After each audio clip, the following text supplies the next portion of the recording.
Thank you very much, everybody. I want to thank you all and congratulate, this is a very big congratulations to our re-elected House Republican majority on your largest popular vote. Did you know that? Since 1928? That's a long time, Mike, right? That's a long time.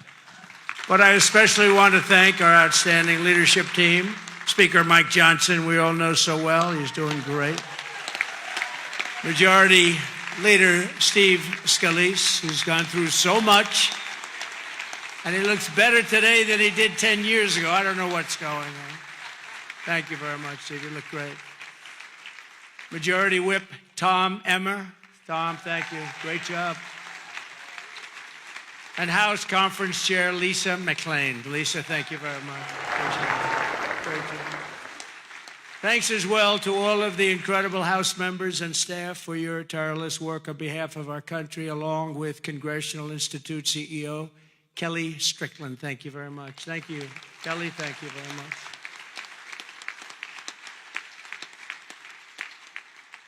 So we have Kellyanne Conway. Nobody knows Kellyanne. Does anybody know? Where's Kellyanne? She's around. What? She's so good. She's a good person, too. She's a good person, too. And the mayor of Hialeah, I love this guy because he said, sir, we want to name a major boulevard after you. And he did it. Anybody that names a boulevard after me, I like him a lot. Esteban Bovo and Hialeah, mayor of Hialeah, thank you, wherever you may be. Esteban, where are you? Thank you. Thank you very much. Thank you. Great honor, actually. A lot of people come back from Hialeah. They say, they just named a road after you. I said, that's okay. It's a beginning, right? It's a start. With the help of everyone in this room, we've just won the most epic, consequential political victory in American history, according to a lot. One of the major fake newspapers, so in this case, it's not fake news, let's say, but they said it's the most consequential election victory in the last 129 years. I'm trying to figure out what that means, 120. Who was there 129 years ago? But it was a great one. At the presidential level, we won the popular vote for the first time of any Republican in decades. We swept all 7 swing states, Pennsylvania, Wisconsin, Michigan, Georgia, North Carolina, Arizona, and Nevada by very, very big margins, record-setting. And for the first time ever, all 50 states, did you know this? Shifted toward the Republican Party. We've never had that before. Nobody has, actually. It's never happened before. That's pretty good. You must be doing a good job, fellas.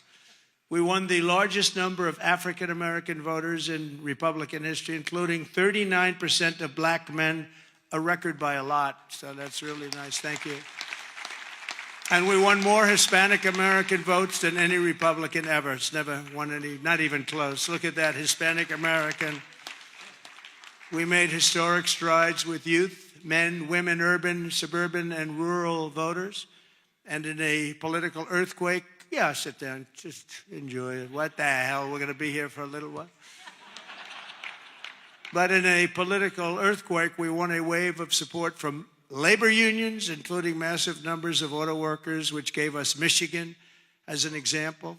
Think of that. We won Michigan easily, and we did tremendous with the auto workers. And an overwhelming majority of the rank-and-file membership of the Teamsters. The Teamsters were great. They showed up in droves, and we won them by a lot. Together, we're forging a new political majority that's shattering and replacing Franklin Roosevelt's New Deal coalition, which dominated American politics for over 100 years. That's what we're doing. And what Mike said before, common sense. It is a little bit of common sense. Maybe it's a lot of common sense. Under our leadership, the Republican Party has become the proud voice of hardworking American citizens of every race, religion, color, and creed. We become the party of the American dream and wealth creation for everyone, not just the rich.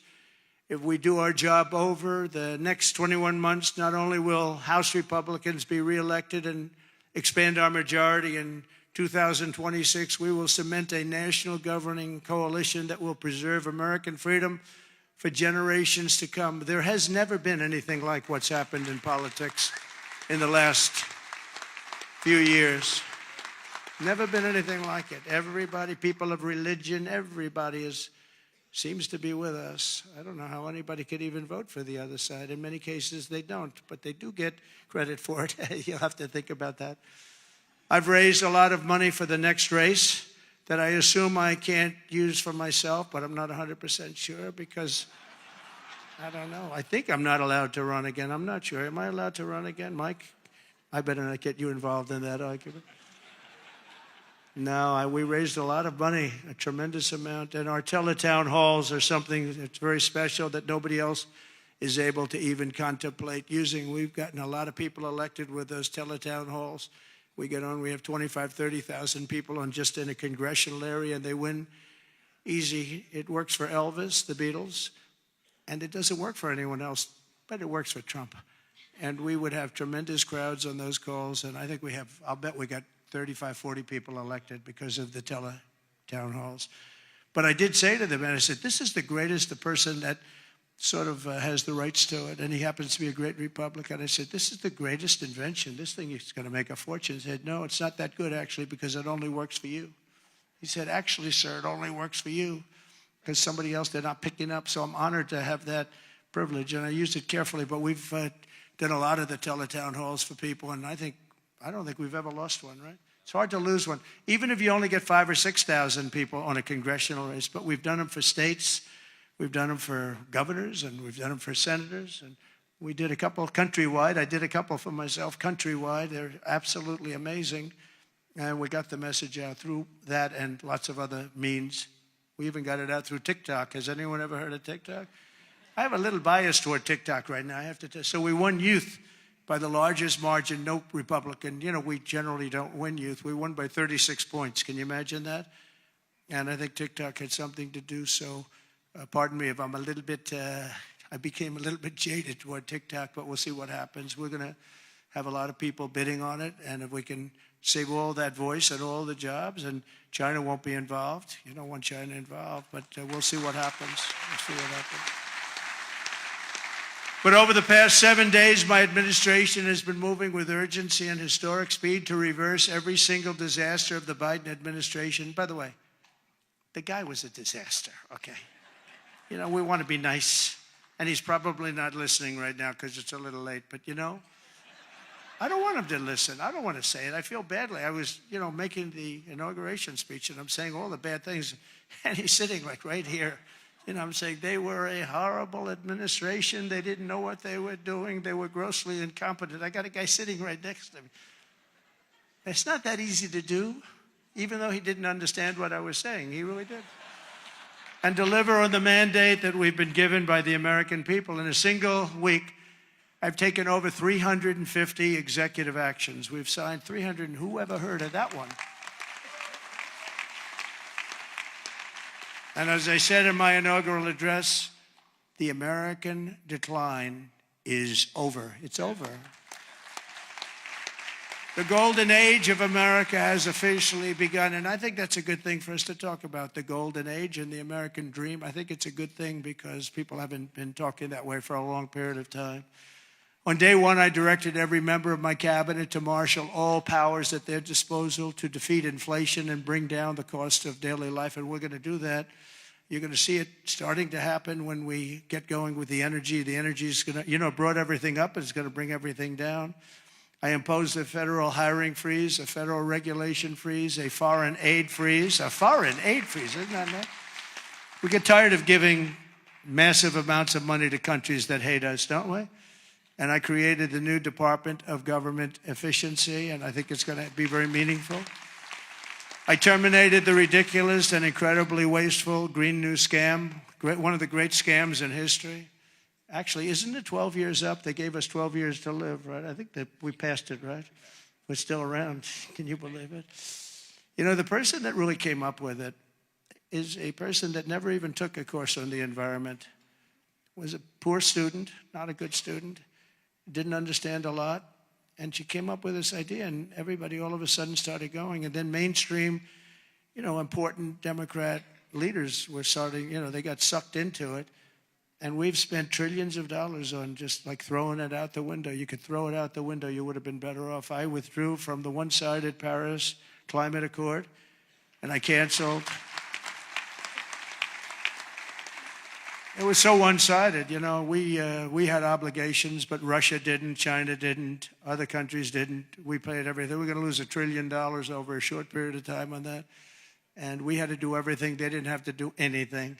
It was ridiculous. And I canceled the insane and very costly electric vehicle mandate.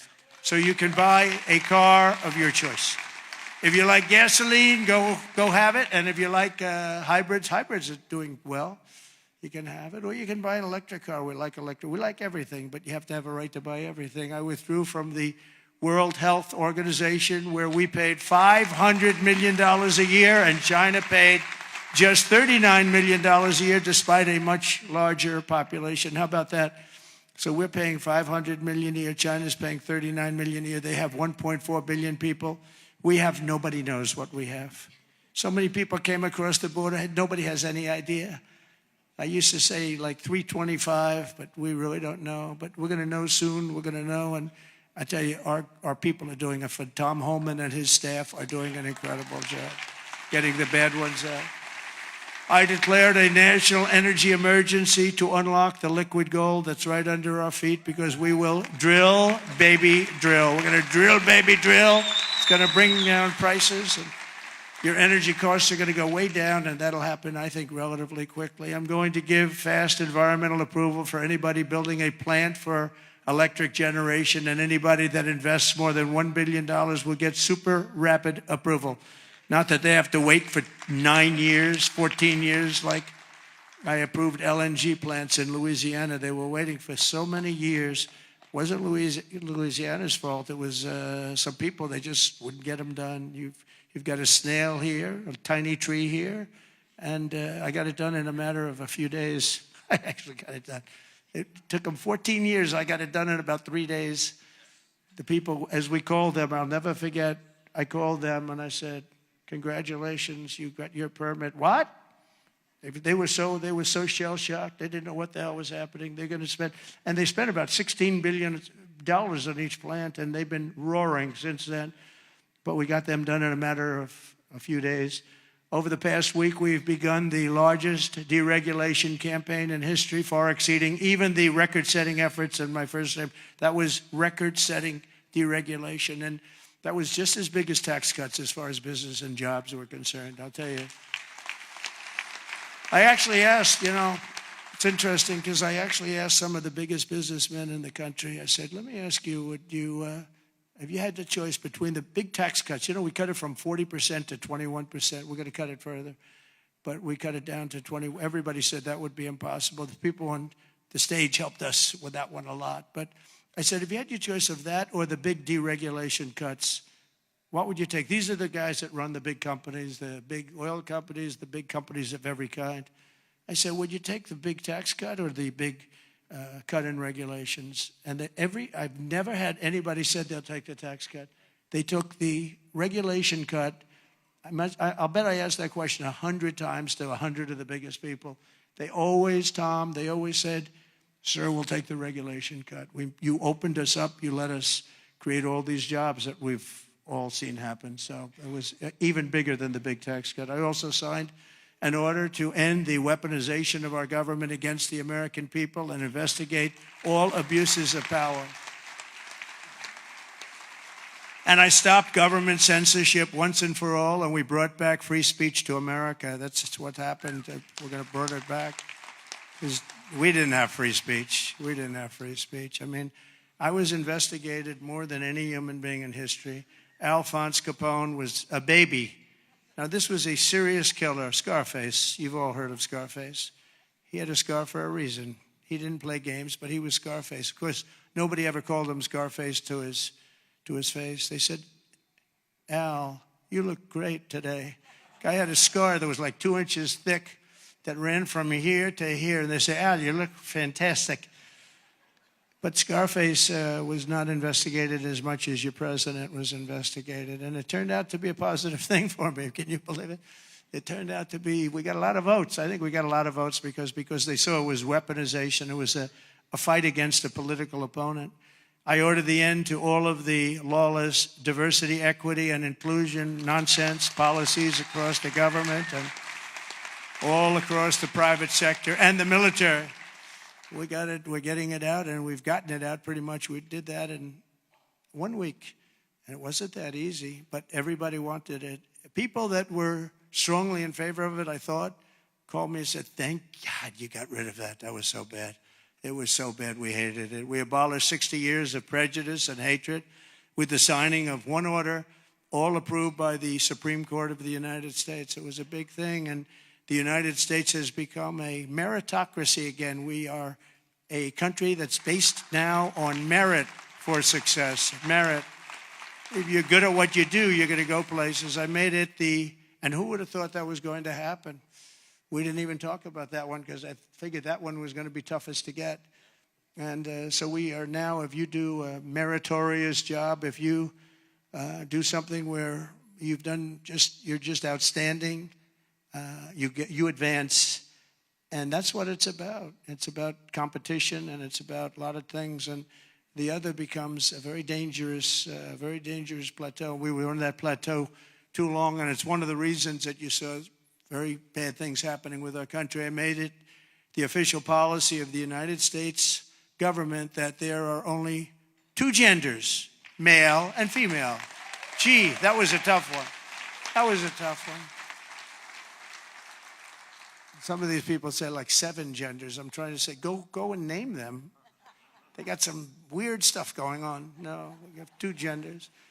I renamed the Gulf of Mexico the Gulf of America, and we are restoring the name of a great president, William McKinley, to Mount McKinley in Alaska in honor of the incredible people of the state of Ohio who loved their governor and loved the man that became president. He was the big tariff sheriff, they used to call him, and made a lot of money. Our country became very rich, and when he was assassinated, Teddy Roosevelt became president, and he spent all of that money that was made from tariffs. The money was so enormous, and they built the thing called the Panama Canal. You might have read about this lately. It's become a hot subject because China essentially has taken it over, and we're not going to let that happen. We're not going to let that happen. It was the biggest investment to this day ever made by the country. In other words, if you bring it up to modern day numbers, we spent money that we've never spent anything so much. We've never had so many people die. 38,000 people died building the Panama Canal 110 years ago. And they gave it away for $1. It's also one of the most profitable things ever built. You know, these ships are lined up back to Florida trying to get through. We're not going to let that happen. Wasn't the deal. We didn't give it to China. We gave it to Panama, sort of, I guess. But they haven't behaved properly. Perhaps most importantly, I declared a national emergency to stop the invasion of our southern border. We're going to stop that invasion. We've already done it. And today in Tijuana, you probably saw, I got a call from Tom Homan and some of the people. They said, sir, it's unbelievable. There is nobody. You have this huge area. It's a gathering area. It's always been packed with these people. What they did to our country is so unbelievable. That they could do this to our country is so horrible. But he said there's nobody there. And then they actually put it on television. I got to see it. And there was literally not one person, this vast area where people stay there all day long and they just walk right into our country. They just unchecked, no way, no check-in for ID. It was like voter ID. They don't want voter ID because they want to cheat. They wanted these people to come in because they want to cheat too. But who could allow this to happen? But there wasn't one person standing in this massive, an area that's like 5 football fields, that was packed for years under these horrible people that wanted to kill our country. We halted all illegal entry. We have successfully ended catch and release, and we're deporting 100% of all new trespassers apprehended at the border, and nobody's coming in, and nobody's coming now because they know they're not going to be able to come in. So we've really stopped something that was very, very serious. But we have to get the bad ones out. We have many murderers, many very bad people in our country that they've allowed because of a ridiculous, actually stupid, open border policy. I've also deployed troops to the border, and for the first time in history, we're locating and loading illegal aliens into military aircraft and flying them back to the places from which they came. And very importantly, America is respected again. We're respected again. Isn't that nice? You know, after years of laughing at us like we're stupid people. And as you saw yesterday, we've made it clear to every country that they will be taking back our people that we're sending out, the criminals, the illegal aliens coming from their countries. We're taking them back, and they're going to take them back fast. And if they don't, they'll pay a very high economic price, and we're going to immediately install massive tariffs. It'll be placed on them and other sanctions, but the tariffs, I told you, most beautiful word in the dictionary. I also told you that I said that the first time and I got just absolutely decimated by the fake news, you know. I said it's the most beautiful word, and the fake news said, what about religion? What about God? What about love? So now I say it's the fourth most favorite word in the dictionary. It's God, love, it's all these other things, but I say number 4, but God, love, religion, tariff, fourth. Another couple of weeks, it'll be like 10. Hopefully it's going to stay in the top 10, but the fake news went after me, Tom, because I didn't say the first 3. And now now that I say it, immediately say it, I'm sure they're going to find some others.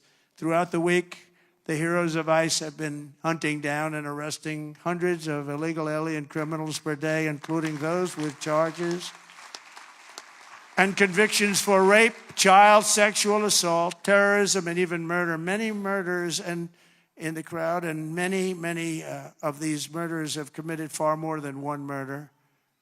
This is not going to work out, and we're going to get them the hell out of here. And members of the savage Venezuelan prison gang known as Tren de Aragua and MS-13, including 50 violent individuals who were rounded up in Aurora, Colorado, which the Venezuelan gang took over. The governor, who's a radical left governor, was petrified. He didn't know what to do. He said, no, it's not that bad. They've only taken over a couple of apartment houses. See, they went into the real estate business. They did it unconventionally. They did it with guns. We have to go out and borrow or use cash to buy. They just did it with guns. They took over. He said, no, it's not that bad. They only took over a couple of buildings. We're tracking down the illegal alien criminals. We're detaining them, and we are throwing them the hell out of our country. We have no apologies, and we're moving forward very fast. They're very dangerous people. They're very dangerous people. They're violent people. I used to say these are more violent than our criminals. In fact, the best part about them is they make our criminals look quite nice, actually, by comparison. They are very violent people. We also have many violent criminals in our country, however, that did not necessarily come here illegally, but have been arrested 30 times, 35 times, 41, 42 times in a couple of cases, 25 times, 18 times, many for murder and other heinous charges such as pushing people into subways. As the train's coming along at 45 miles an hour, boom, you get pushed into the subway. They had it last week. Hitting them in the head with baseball bats while they're not looking, punching old ladies in the face, knocking them unconscious and stealing their purse. They even break into apartments and rape elderly women and beat up elderly men, beat them to hell. And I don't want these violent repeat offenders in our country any more than I want illegal aliens from other countries who misbehave. And I say, and this is subject to getting it approved, but if they've been arrested many, many times, they're repeat offenders by many numbers, I want them out of our country. I also will be seeking permission to do so. We're going to get approval, hopefully, to get them the hell out of our country along with others. Let them be brought to a foreign land and maintained by others for a very small fee as opposed to be maintained in our jails for massive amounts of money, including the private prison companies that charge us a fortune. Now, let them be brought out of our country and let them live there for a while. Let's see how they like it. You'll see crime all over the country dry up. Essentially, that's what Venezuela and other countries are doing. They're getting rid of their criminals and putting them into the United States of America. And their crime is down by almost 80%. We're going to restore law and order in America, and we want to bring back the death penalty for these horrible people that kill people. They kill people. It's always a tough thing to say because I don't like it. Nobody likes it. But if you don't do it, we're just looking for trouble. I spent a lot of time with President Xi, and I'll never forget in my first meeting, I said, do you have a drug problem? No, we have no drug problem. Why is that? quick trial. What is quick trial? Quick trial is that we try the person that sells the drugs immediately, and at the end of the day, we execute that person if that person is guilty. We have no drug problem whatsoever, and that's the most severe case. But wherever you have no drug problem, you have the death penalty. So, and drugs causes a lot of the crime. A lot of the crime in our country is caused by drugs. It's a terrible situation. Comes through the southern border.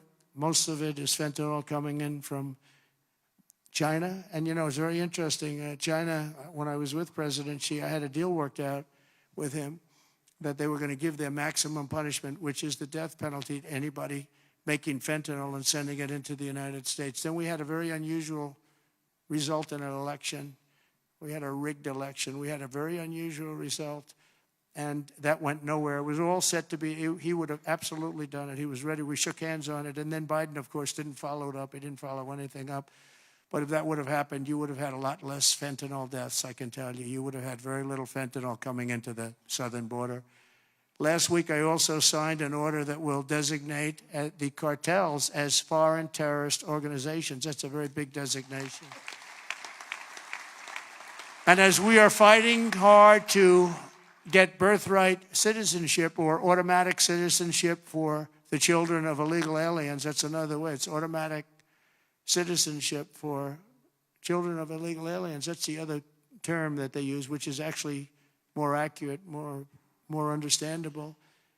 And it's ridiculous. We're the only country that has it, and certainly the only country that has it to that extent. And it wasn't meant, if you look, it was really meant for children of slaves. This is when it happened. The children of slaves, it was not meant for everyone to come into our country by airplane or charging across the borders from all over the world and think they're going to become citizens. It's not meant for that. It wasn't meant for that. And hopefully at some point the courts will understand that without having to go through a whole big deal. This was meant for the children of slaves. And look at the timing of it, and you'll see. And I hope judges will understand that. And it has to stop, because it's really hurting our country very badly. In the coming weeks, I'm looking forward to working with Congress on a reconciliation bill that financially takes care of our plans to totally and permanently restore the sovereign borders of the United States once and for all. This should include full funding for a record increase in border security personnel and retention bonuses for ICE and Border Patrol. These people are incredible people. I got to know them so well. I was on the phone with them all the time when I was president. When she was the border czar, she never called them. Remember? We went like 4 years, and they started asking her, did you ever speak to him? No. We asked the Border Patrol, did you ever speak to the head of the Border Patrol? Did you ever speak to the vice president who was your border czar? No, I never got to speak to her. This was a terrible thing that was going on. This was a con job. We also need a massive increase in the number of detention beds and funding for all border security infrastructure and barriers, including the completion of the border wall. We did 500 miles of wall, and that's one of the reasons we had the lowest number. You remember the famous chart that I looked to my right, bring down the chart, and I looked to my right, something went right by he. But that chart, I don't know if they have it now, frankly. I didn't tell them to bring it. But they're very competent people. They might. If you have the chart, put it up. If you don't, that's okay too. But that chart showed that we had the lowest number of illegals coming into our country in history. And I love the chart. Even if it didn't show that, I would have loved that chart. Because that chart, I wouldn't be here right now without that particular chart. But it was pretty amazing. It was really amazing. And we did a great job. We had the lowest, the week I left office, we had the lowest number of illegal immigrants coming into our country that we ever had. Simultaneously, we must make a record investment in interior enforcement, including deportation flights and aircraft, as well as funding for our new task force to eradicate the presence of foreign gangs. We have some of the worst foreign gangs. It's not even believable. And criminal networks that have brought devastating crime to American soil. We're getting them all out. We're getting them all out. I won on that, you know. It's like some people explain it very well. They say, gee whiz, you know, they look at the people.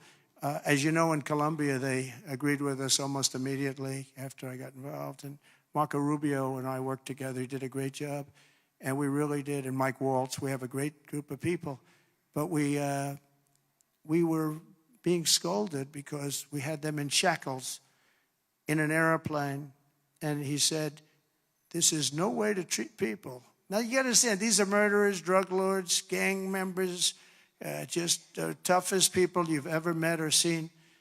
How would you like to be the pilot of a plane? You got 2 pilots up there, and you got 300 people sitting in a plane, every one of them either a murderer, a drug lord, a kingpin of some kind, the head of the mob, or a gang member, and you're flying that plane. It's not going to end well. Do you ever see the movie Con Air? That's what, yeah, except here's the difference. The people in Con Air were actors. They weren't nearly as tough as these guys. I would say that plane would be gone before it ever left. Those pilots would be gone before it ever left. So they don't want us to shackle them. I don't want to be in that plane. I want to thank every Republican House member for voting to pass the Lake and Riley Act, the first enforcement only bill that's been passed in 3 decades. I met the parents of Lakin, and they were incredible people. They were just so devastated. I mean, can't even explain to you. You can't say somebody's life is over, but essentially their life is so different, and it can never be the same. She was beautiful. She was great, great person. But to have a bill of such importance named after her is a great tribute. But what these parents, and you know, you have so many of them, where they've lost a loved one to crime, but to this new form of crime, criminal, illegal aliens. It's massive. The numbers are massive, and you add that to the crime we already had. This shows the potential for additional enforcement bills that will help us crack down on criminal aliens and totally restore the rule of law in our country. I'm also eager to get to work with Congress on the largest package of tax cuts and reforms in American history. We got to get that done. And we don't want to get hung up on the budget process. We just want, whether it's 1 bill, 2 bills, I don't care. Let these guys, they're going to work it out. They're going to work it out one way or the other. But the bottom line, the end result is going to be the same. We want to have all of those benefits. And we want to keep people's taxes low and actually make them lower. And that's not just rich people. That's everybody. It's, frankly, proportionately the lower scale, much more so than a higher scale. Not only must we permanently extend the Trump tax cuts, you know, if we don't, you're going to have about a 60% tax increase. But I also intend to keep my promises, starting with no tax on tips, no tax on Social Security, and no tax on overtime. We're working very hard to get them done, and we are. I went to Nevada just this last couple of days. Started off in North Carolina because I didn't want to forget the people of North Carolina were treated so badly by FEMA. And they came to me, they said, "Sir, you're going to California tomorrow." I said, "Well, what about North Carolina?" "Well, we'll do that another time." And I said, "No, we won't. I'm stopping in North Carolina first." And we stopped there. We met great people. Franklin Graham has done a fantastic job. He's done a great job, but others also. And I met people that were devastated. The Democrat Party with FEMA, their FEMA did absolutely nothing. And we have that worked out. Your congressmen are helping very much there. Your 3 Congress people are working very hard on that whole thing, along with Michael Whatley. And Laura wants to be involved too. Laura Trump, she's doing great jobs. She's done a great. Michael and Laura have been unbelievable as the head of the RNC. They've been unbelievable. Unbelievable. You know why I picked Michael? I said, who ran North Carolina? Tell me. Because in the 2016 election, we did so well. And then in 2020, we did great in North Carolina. But others, we watched, wah, ping, wah, ping. What the hell's going on? But with North Carolina, when he had 600 lawyers, 601 lawyers working for him, and they didn't play games in North Carolina, I said, that's the guy I want to run it. And Michael Whatley has done an unbelievable job, and he worked with Laura so well. She comes from that state, from North Carolina. They've done such an incredible job. So thank you very much. I want to just thank you in front of leadership. Incredible. And I really don't want to give him another job, to be honest. That's the most important job. He said, "Sir, I'll go anywhere." I said, "I don't want you to go anywhere. I want you to stay where you are. We'll give you plenty of money to get the job done, right? But we don't want to lose it." I mean, he's really he could do anything actually, but he's a very talented person. There's nothing more important because we have to win in 2 years or we have to win in 4 years. There's nobody better to head it up. So thank you very much, Michael, and really stand up. We're just an incredible job. Really amazing. I wanted to save that for leadership because I say it all the time. People don't know what the hell I'm talking about, but leadership knows what I'm talking about. And it's really incredible. The two of you as a team are unbelievable. Our administration will also be working to implement the Make It in America plan that I outlined very successfully in my campaign. You know, I think my campaign, I really focused on the border more than anything else. A lot of people said the biggest thing was inflation and the economy, and then maybe the border was third. I always felt the border was first because I felt that people could really understand that you can't have people pouring in from the prisons all over the world and from mental institutions all over the world and dumped into our country. So I talked about that much more so than I did inflation. I mean, inflation was terrible. It was the worst. I think it was the worst in the history of our country. But you can only talk about it so long. You know, the price of apples doubled, the price of bacon is quadrupled, the price, everything is a disaster. And you say it, and then what do you do? With this, I could give examples of what they're doing to destroy our country, and I felt it was the strongest thing. You know, it's funny, in 2016, I won on the border. In 2020, we did so well, I couldn't talk about the border. My people would say, sir, don't bring up the border. Nobody wants to hear it. I said, no, I did a great job.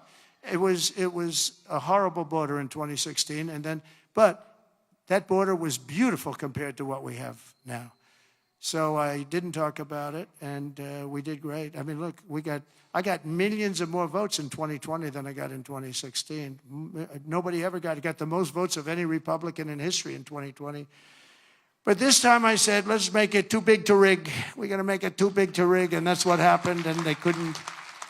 They tried, these cheating guys, these cheating people, but they tried, but they gave up.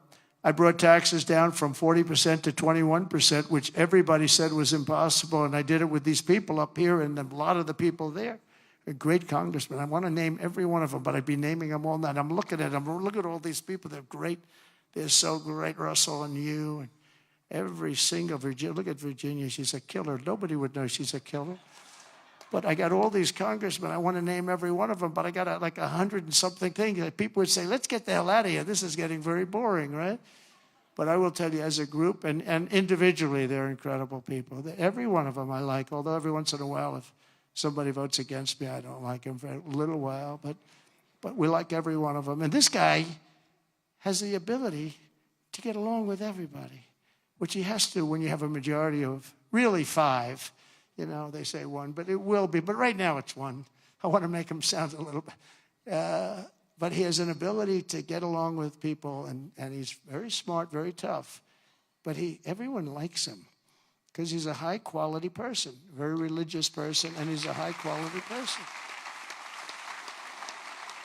You know, we have other guys here, and I know that everybody likes them, but they're like one of them in particular. I love this guy so much. I won't name him because I don't want to embarrass him, but I don't know if he'd be happy or not happy, but he's very, very strong, very, very popular, but he has 36 people that won't vote for him.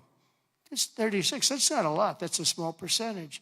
Tom is incredible, but Tom has a couple of people that probably have been beaten badly and beaten up. You beat up some people badly, and it's a little tougher. But he's done an unbelievable job. I've become friendly with him. I didn't really know him. And over the last year or so, I've become friendly. He's incredible. He's an incredible leader. You really are. But you have a couple of people that maybe more than one. Let me put it that way. Sure, they all love him. Your wife loves you. That I can tell you. He's got a great. Where are you? Where are you? Stand up, please. Just stand up. Come on. What a great wife and family. It's true. Thank you. She is a great. Look at her. She's very popular, isn't she? Huh? She's great, more than you. You're very popular. And now I'm bringing them down. I'm bringing the taxes down from 21 to 15%, but only if they make their product in America. So if they make their product in America, we're bringing it down. So if you think about it, we took it down from 40 to 15%. But again, you keep 21, but you go down to 15 if you make your product here. We are going to have so many business moving back into our country. And remember, again, the word tariff. We're going to protect our people and our businesses, and we're going to protect our country with tariffs. And you got a little indication of that yesterday with what happened with a very strong country. Colombia is traditionally a very, very strong-willed country. If they don't make their product in America, then very simply they should have to pay a tariff, which will bring in trillions of dollars into our treasury from countries that never paid us 10 cents. We're not going to let that happen. We're not going to let them destroy our country. In the words of President McKinley, who is the tariff king, the protective system invokes the highest law of nature, that a self-preservation, and that is self-preservation. There is every reason, founded in justice, why the American producer should in every way be favored against a foreign producer whose products compete with his. This is our natural market. We have made it. We have made it an enormous cost, capital, and exertion. And think of this. And we did that through exertion and brain and muscle and guts and stamina. We preserved it against foreign wars and domestic conflicts at great sacrifice of men and women. The foreign producer has contributed nothing to the growth or development of this country. So if you want to share with the citizens of the United States our home market, then you must pay for the privilege of doing it. In other words, you have to pay for the privilege of coming into our country, taking our jobs, taking our product, destroying our countries.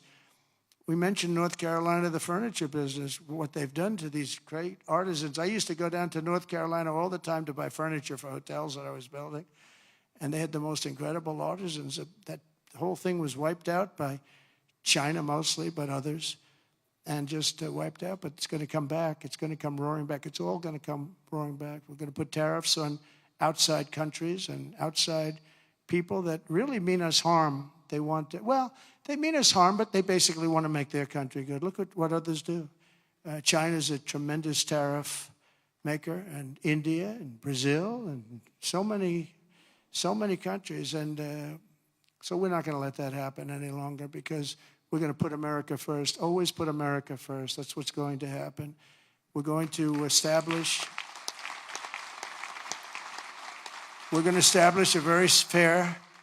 a very fair system where money is going to come into our coffers, and America is going to be very rich again, and it's going to happen very quickly. It's time for the United States to return to the system that made us richer and more powerful than ever before. Do you know the United States in 1870 to 1913, all tariffs, and that was the richest period in the history of the United States, relatively speaking. In other words, relatively. And they set up the Great Tariff Commission of 1887, and this commission had one function: what to do with all the money that we took in. It was so enormous that they had no idea. It was a blue ribbon committee. It was set up 1887, and what to do with all of the money that we had. And again, Teddy Roosevelt was a beneficiary, because when McKinley was killed, he took over this vast sum of money, and he did all of those national parks and all of the other things. And I'm not knocking him, but he was given a vast amount of money, and that was all made through tariffs. We had no income tax. The income tax came in 1913. As I said in my speech last week, instead of taxing our citizens to enrich foreign nations, we should be tariffing and taxing foreign nations to enrich our citizens. Does that make sense, right? Under the American First economic model, as tariffs on other countries go up, taxes on American workers and businesses will come down, and massive numbers of jobs and factories will come home. The job creation will be enormous. In particular, if you look at the automobile sector, I mean, we're just being wiped out. You just take a look at what's happened to that over the years. And the auto workers voted for me. I have an obligation to do what's right, and I'm going to do that. Do you know in Mexico they were going to build the largest auto plant anywhere in the world? And it was during the campaign, my most recent campaign. And a very great gentleman, all he does is he builds auto plants. He was building this factory. And I said, how's it going? I said, I want to go around and take a look at one of your factories that you're building. One of the big ones, one of the good ones. I said, okay, are you ready? When are you going to do this? Is 9 months ago. He said, you'll have to go to Mexico. I said, what about the United States? He said, we're putting up a couple, but they're small. He's the biggest guy at doing this. He said, in Mexico, they're building massive automobile factories. I said, you mean they're doing it? And who's the owner of the factories? He said, mostly China. One in particular is massive, and it's built fairly close to the border. So they were going to build cars and send them into the United States for no tax or very little tax, and destroy Detroit, just destroy the rest of it, what's left of it, because they've already taken, Mexico's taken 32% of our business over years, over 30 years, and the other one is Canada. Canada's taken massive amounts of, they said they send us millions of cars. We don't need them for that. We want to have the cars made in Detroit or South Carolina or many other locations, whether it's union or not union. But I said to him, I said, so when is this plant going to open? He said, well, we're going to start it in a couple of months, and it'll be open in about a year and a half. It's the largest plant in the world. I said, I'm not happy with that. And I said in my next speech that I am going to charge them, if it takes 100% or 200%, no car is coming in from Mexico into the United States without a massive tariff. And I said it 3 or 4 times. And what happened is about 2 months later, I see that same gentleman who was in the audience, and I said, I want to see him backstage after I'm finished with the speech. And I met him backstage. I said, John, let me ask you, what happened with that plant? Where is it now? He said, sir, China's canceled it. Why? Because they think you're going to be elected, and they thought you were going to charge big tariffs on the cars coming in, and it doesn't work if you're going to charge. So they canceled the plant, and Detroit now will breathe, and we're going to do just the opposite. We're going to have these companies come in, and they can build that plant if they want, but they have to build it across the line. They have to build it in the United States. Amazing. Amazing. We did so many things, and we weren't even elected yet. That would have been a disaster. If that plant were built, it would have been a disaster. That would have wiped out. That was bigger than most of the factories put together, the auto plants put together.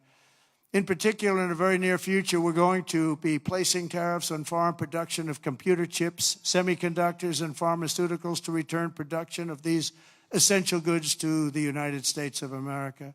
They left us and they went to Taiwan, which is about 98% of the chip business, by the way. And we want them to come back, and we don't want to give them billions of dollars like this ridiculous program that Biden has. Give everybody billions of dollars. They already have billions of dollars. They've got nothing but money, Joe. They didn't need money. They needed an incentive, and the incentive is going to be they're not going to want to pay a 25, 50, or even 100% tax. They're going to build their factory with their own money. We don't have to give them money. They're going to come in because it's good for them to come in. They're giving them money. They don't even know what they're going to do with it. I had people tell me, we have no idea. We didn't need money. They don't know if they're probably going to use the money to build in other places, other countries. It's a ridiculous plan, very expensive and ridiculous. The only way you'll get out of this is to build your plant. If you want to stop paying the taxes or the tariffs, you have to build your plant right here in America. That's what's going to happen at record levels. We're going to have more plants built in the next short period of time than anybody ever envisioned before, because the incentive is going to be there, because they have no tariff whatsoever. In fact, they have help from us if they build their plant in America. And we're going to look at pharmaceuticals, drugs. We're going to look at chips, semiconductors, and we're going to look at steel and some other industries. And you're going to see things happening. If I didn't put on the massive steel tariffs, you wouldn't have one steel plant right now in the United States. If I didn't put on the tariffs on washing machines, dryers, and the like, you wouldn't, in Ohio, you would have lost all of those companies that made washing machines and dryers. Jim Jordan is the one that got me started. Was Jim here by any chance? Is Jim here? Where is Jim? Where's Jim? Oh, look at him. Wow. That's not a great seat for a man of such power. Do you know that Jim has he's a great wrestler. He was All-American wrestler 3 times, 128 and 1. That's not a bad record, and that's the way he fights, too. But he has a better record. Undefeated as a wrestler in high school. And I say, how can you do that? Because a freshman can't beat a senior. But he figured out how to beat seniors. So stand up again, Jim. Let's give you a hand as a wrestler. As a wrestler, big hand. As a politician, very good. But Jim, is it true that we went up there. Remember, we had 25,000 people standing in the streets in this little beautiful town with Whirlpool, right? And they were going to close up their factories because South Korea was dumping washing machines and other things like that. and they were dumping. And we put a 50% tariff, and it's 75, even 100%. And now they're thriving, right? Without Trump, they would have been closed up. But Jim was the one that got me involved. Are you guys all happy with Jim? Do you like him? Because I like him. I like him, right? We like Jim. What's not to like? He gets on television. He's like a wrestler. He's got this boom, boom, boom, boom. Very impressive, Jim. Anyway, it's good to see you. I like that guy a lot. I like a lot of the people in the audience a lot. I like the people in this room. We have the same basic philosophy. We have the same thoughts. What's not to like? But I'll also be placing tariffs on steel, aluminum, and copper, and things that we need for our military. We have to bring production back to our country. You know, there was a time when we made one ship a day, and now we can't build a ship. We don't know what the hell we're doing. It's all gone to other locations and other lands. And to further return production to the United States, we're going to environmentally free up our rare earth minerals. We have some unbelievable sites. We have some of the best rare earth anywhere in the world, but we're not allowed to use it because the environmentalists got there first. They said, you cannot touch that land. I look at the land. It looks like every other piece of land. What is it? Well, this is very protected. They have no idea what they're doing to our country. They use the environment to stop progress, so we're not going to let that happen. We have Lee Zeldin. I don't know if Lee's here today, but Lee Zeldin is going to be fantastic. He's going to head up the whole environmental. And I said, Lee, if we have we put in for a power plant, and if we don't get the approval, like that you can start within 12 days, one day would be even better, but 12 days, 14 days, see what you can do. And Lee's great. Lee knows what's good and he knows what's bad, and he'll be very fair. But we have to get it moving because some of these jobs, like the ones in Louisiana, they were 14, 15 years, they couldn't get their approvals. We can't let that happen. When people come here with massive amounts of money, they want to start, they want to go. And we know what's good and we know what's bad too. And Lee Zeldin's going to do a great job environmentally. As we fix our tax system, we could also cut colossal amounts of government waste, fraud, and abuse, of which there's a lot. But tonight, I restate my pledge from the campaign. I will not sign any bill that cuts even a single penny from Medicare or Social Security for our great seniors. We don't have to do that. We don't have to do that. We'll not touch those benefits in any way, shape, or form. I want to use that because during the campaign, they had these fake ads that Trump is going to cut Social Security. No, they're the ones that are going to cut it because the country's going to go bankrupt under them. And that's why it's going to cut, because they're not going to have a choice. Not that they're saying we're going to cut it, but our country was heading for absolute bankruptcy. Using reconciliation, I also look forward to working with you to make our energy policies permanent and making our historic deregulation efforts a fixture of U.S. law so that no future president, like they did with Anwar, I got Anwar approved. Nobody could do it, including Ronald Reagan in Alaska. It's the largest site, potentially the largest site in the world, larger than Saudi Arabia.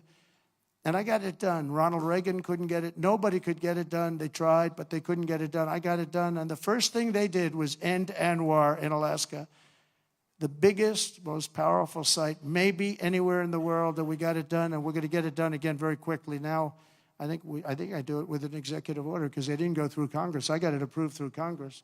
So I think we get it done fast. But it's going to be, that can supply all of Asia with its location. All of Asia can be supplied by Anwar. So there's so many things, but we don't want to have any future president ever sabotage our economy with out-of-control regulations as the last two Democrat presidents have done. They went crazy. Last week, I signed an order revoking Joe Biden's destructive artificial intelligence regulations so that AI companies can once again focus on being the best, not just being the most woke. And today and over the last couple of days, I've been reading about China, and some of the companies in China, one in particular, coming up with a faster method of AI and much less expensive method. And that's good because you don't have to spend this much money. I view that as a positive, as an asset. So I really think if it's fact and if it's true, and nobody really knows if it is, but I view that as a positive because you'll be doing that too. So you won't be spending as much and you'll get the same result, hopefully.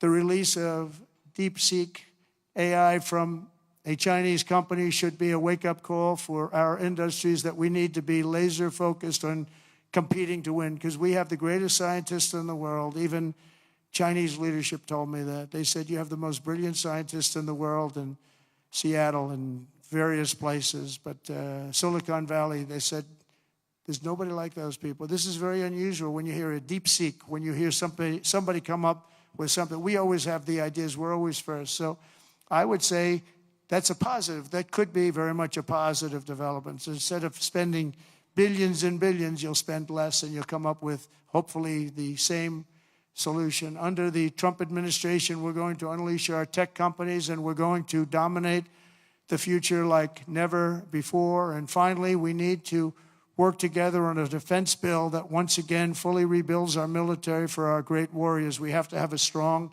strong defense.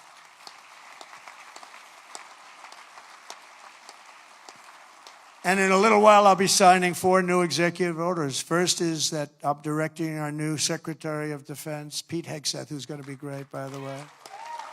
Thank you for the support. Thank you very much for the support. You really did support him greatly. I think he's going to be fantastic. I know him very well. I think he's going to be fantastic. He's what we need to immediately begin the construction of a state-of-the-art Iron Dome missile defense shield, which will be able to protect Americans. You know, we protect other countries, but we don't protect ourselves. And when Ronald Reagan wanted to do it many years ago, luckily we didn't. We didn't have the technology then. It was a concept, but we didn't. And now we have phenomenal technology. You see that with Israel. We're out of 319 rockets. They knocked down just about every one of them. So I think the United States is entitled to that. And everything will be made right here in the USA, 100%. And next, to ensure that we have the most lethal fighting force in the world, we will get transgender ideology the hell out of our military. It's going to be gone. In addition, we will stop our service members from being indoctrinated with radical left ideologies such as critical race theory. We're going to stop it. It's already been stopped. It's already been halted, totally halted. And finally, we will offer full reinstatement to any service member who was expelled from the armed forces due to the COVID vaccine mandate. And we will restore them to their former rank with full pay. And I think we're going to have a lot of people that join. And one thing I'll say, if you looked at our recruitment over the last week or so, 2 weeks, it's through the roof. You know, we were having a lot of people weren't signing. We were having a hard time recruiting people because they were looking at these people that they were supposed to be their leaders, and they weren't happy. They didn't like people that fall going upstairs. If you're going to fall, at least go downstairs from the plane. That triple fall. I use that thing in more ads. I didn't have an ad where I didn't put that in. Just a little quick 1, 2, 3. Reminded me of Joe Frazier when he went down, right? George Foreman, Joe Frazier. 3 falls in a matter of seconds. I said, can you speed it up a little bit? People are getting tired of it. But no, we have now the best recruitment we've seen in a long time. There's a tremendous number of people wanting to sign up. January 20th, 2025 was a turning point in American history. Starting last week, we're ending years of incompetence, radicalism, and betrayal. And we're ushering in the most exhilarating era of reform and renewal in the 250-year history of our country. And just in conclusion, I just want to say that this has been a very exciting and will be a very exciting new chapter. There's nothing we cannot achieve as long as the Republican Party remains united. I hope you can remain united.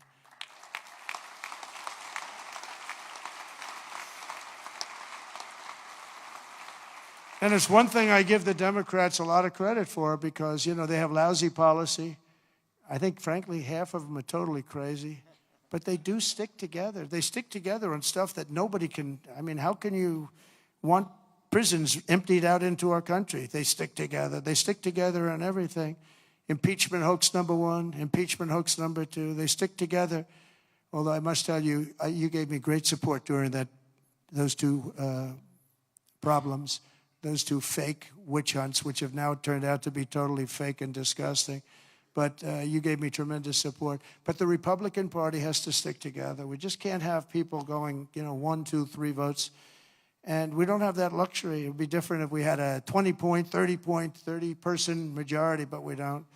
We have to help leadership. And, you can be assured that you have certain philosophies, that if you're going to have most of the people, almost all of them, voting for something, you're going to be okay. It's not going to be bad. You have to stick together. It's the one thing that I would say we don't get very high marks. Everything is so hard We'll always have 2 or 3 or 5 or something, people that just don't want to do it.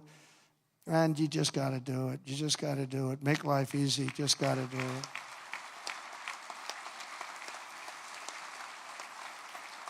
So right now we have a very special period because we have the House, we have the Senate, and we have the White House. And we're a team, and we're a really good team. And I appreciate so many times, and like even with Mike, I called 3 or 4 people, and they said, okay, sir, I'll do it. I'm going to vote. I'm going to vote positively. And they're very happy they did now. But when I called, we've gotten such a great response. We just had that happen with Pete Hegseth, and we have it happening with others. But we really appreciate it with the House. The House has been, it's a very difficult situation when you have that small a majority. But in a certain way, it brings you together. It actually can unify more than anybody would ever know.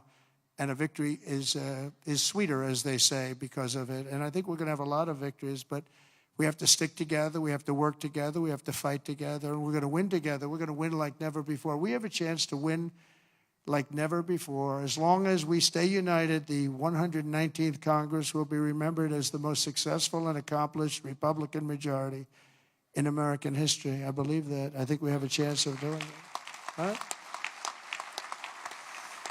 And in January 2027, we will have a larger Republican House, a larger Republican Senate, and our country will be richer, safer, stronger, prouder, greater, freer, and ever before. I really think that we're going to have some big victories coming up, and I'm going to be helping every single one of you. I'm raising a lot of money, and I want to use it for the House, and I want to use it for the Senate. I've raised a lot of money, and, I told my people, we raised $1.7 billion. They raised $2.6 billion. They have the unions with, checkoffs, which is always tough, $10 a month times millions and millions of people. And then we won, and we won by a lot. And they wanted to go out, and they still haven't raised it. They're trying to raise $28 million. They cannot raise 10 cents. It's good to win, I will tell you. It's really good to win, but they can't raise money. But I told my people the morning after. Now, normally, because we have so many donors here and so many people that I love and respect, a lot of great friends of mine, but I told my people, Meredith and Susie. By the way, how good is Susie, the Ice Maiden? Where is the Ice Maiden? She is so great.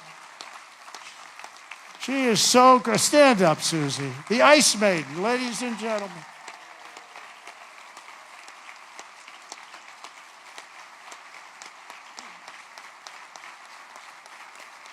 Wow, look at that. Most powerful woman in the world, they say. Most powerful woman in the world. She's made of ice. She's great. No, when I came to Florida, Florida was a Democrat state, had a Democrat governor. They had one Democrat senator. It was largely a Democrat state. And through various reasons, I ended up with Susie running the campaign, and she was unbelievable. We won it in a landslide. And then the second time, we won it in an even bigger landslide. And when it came time to choosing somebody to run the campaign, the whole campaign, I said, what about Susie from Florida? She never lost. I won every primary. I won every. I didn't lose anything. And it was a Democrat state. And it was a landslide both times. And all of the Republican stuff was almost like it didn't even exist. It was amazing. I said, what about Susie? Well, sir, a woman has never been in this position before. I said, really? Oh, by the way, we have Kellyanne Conway. She didn't do too badly either, right? She did a great job, 2016. And when it came time to chief of staff, do you know that there has never been a woman chief of staff? But there is now. There is now, right? I didn't know that. I'm so surprised. I'm very surprised. But it came time to running the campaign, and I said, well, I've never had a loss with Susie. She comes from great stock, Pat Summerall is her father. Pat Summerall was a football player, great football player, but a really great announcer, really the voice of the NFL for 27 years or something. He was great, and a leader. He worked with John Madden, and he was able to get John Madden to do things that nobody else could do. They'd say, Pat, John is really difficult. Now, John was a difficult guy, but he got big ratings, and he was good. And Pat would go up, come on, John, let's get this done. Come on. I know you don't like the heads of the company. Just that's it. They're paying you a lot of money. Come on, John, let's get it done. And he'd go and do it. And this went on for, what, 27 years, right? But he was a leader, her father. And, you know, this is somebody that has the gene. I'll tell you, she's great. And she's done a fantastic job. So she was so good with the campaign. I said, let's let her do the campaign. And it was flawless. And again, I said before, we had her win a lot of votes because it's crooked as hell. And I hope you can go to voter ID and same-day voting and paper ballots and all of those things, because ultimately we'll never lose a race if you do that. I'm telling you, you'll never lose a race. And I hope you can get that. And that's said to the governors mostly, but this, you know, you people have a lot of power over it. But Susie ran the race, and we did phenomenally, and then we just made her the chief of staff, and she's doing great. They say it was the greatest week, opening week, in presidential history, and I think, you know, it couldn't be a hell of a lot better. Even CNN is saying, this guy is amazing. I couldn't believe it. I said, did CNN really say that? Because nobody watches, so nobody was able to confirm it. But it was pretty amazing. Oh, the camera just went off. It's always tough. Usually you get them by surprise. But I just want to thank everybody. We're going to make this tremendously successful. We're going to have, I believe, we're going to have one of the greatest 4 years in the history of our country. We're going to turn it around quickly, and then we're going to go on and we're going to progress like nobody ever thought possible. And I want to thank these great 4 people, because they really are leaders and they're phenomenal people. And I want to thank all of my friends in the audience, many of whom are congressmen and congresswomen and people that have just tremendous talent. Every single one of you, I know every one of you, and you have tremendous talent. And if we stick and if we fight together, there's nobody can stop us. We're going to have, because they have bad policy. Their policy is so bad. Nobody could win with this policy. Nobody. And we have the best policy. And again, as they say, and we say, and I've been saying for a long time, we're the party of common sense. And we're the party that's going to have the best 4 years ever. Thank you very much. Appreciate it. Thank you very much.